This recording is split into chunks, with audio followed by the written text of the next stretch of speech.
Sa Davao, 18 anyos na dalagang nakipag-inuman na gang rape. Magbabalita si June Soter.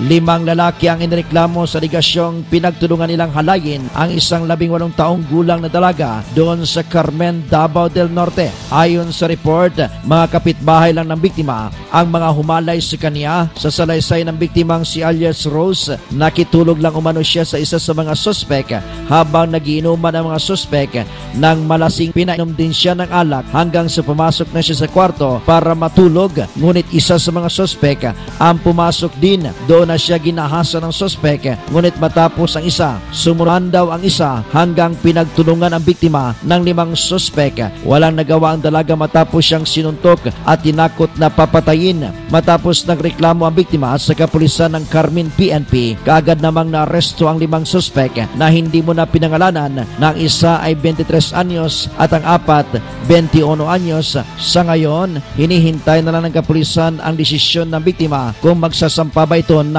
kaso. Mula dito sa Davao, June Soter ng DZRH Network News Center, naglilingkod sa pagbabalita